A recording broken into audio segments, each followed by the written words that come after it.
আমি professor doctor Ishtiaq Ahmed, cardiac surgeon হিসেবে Dhaka medical কলেজে বিভাগীয় প্রধান হিসেবে কর্মরত আছি।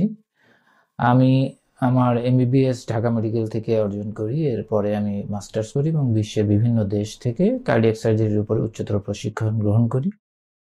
তো আমি যেটা প্রথমে বলতে চাই যে কার্ডিওলজি হচ্ছে কার্ডিয়াক মেডিসিন, যেখানে সাধারণত একটা রোগীর বুকে ব্যথা নিয়ে আসলে পরে শুরুতেই যাদের কাছে যায় এবং তারা এটাকে যাচাই বাছাই করে এবং এনজিওগ্রাম পর্যন্ত তারা করার এখতিয়ার রাখে বা রিং পরানোটা তাদের কাজ। কিন্তু অনেকেই মানে এটার ব্যাপারে অজ্ঞ থাকেন যে আমরা হয়তো রিং পরাই, আসলে কার্ডিয়াক সার্জনদের কাজ সেটা নয়।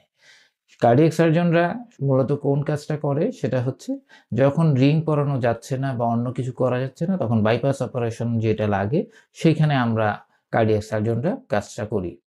সেই সাথে হার্টের জন্মগত ত্রুটি, ছিদ্র থাকা, বিভিন্ন রকম জন্মগত ত্রুটি থাকলে সেটাও কার্ডিয়াক সার্জনদের কাজের পরিধির মধ্যে পড়ে।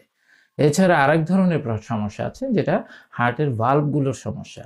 এই ভালভগুলোতে যখন সমস্যা হয় তখন আমরা কার্ডিয়াক সার্জারির মাধ্যমে সেই ভালভগুলি রিপেয়ার করে দিতে পারি, পরিবর্তন করে দিতে পারি। সুতরাং একজন সার্জন কাটাছিড়া করেই অপারেশনটা করে, তাকে অপারেশন বলা হয়। কিন্তু রিং পরানোটাকে সরাসরি অপারেশন বলা যায় না, এটা এক ধরনের ইন্টারভেনশন এবং সেটা কার্ডিওলজিস্টের কাজ। এই জিনিসটা আপনাদের ক্লিয়ার হতে হবে।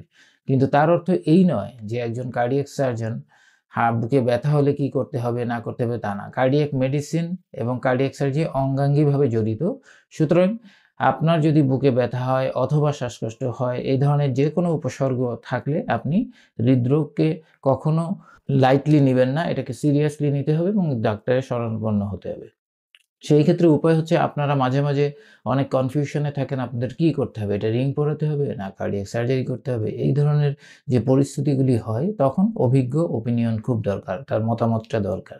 সেই সমস্ত ক্ষেত্রে আমাদের সাথে যোগাযোগ করা আপনাদের জরুরি প্রয়োজন। ধন্যবাদ সবাইকে।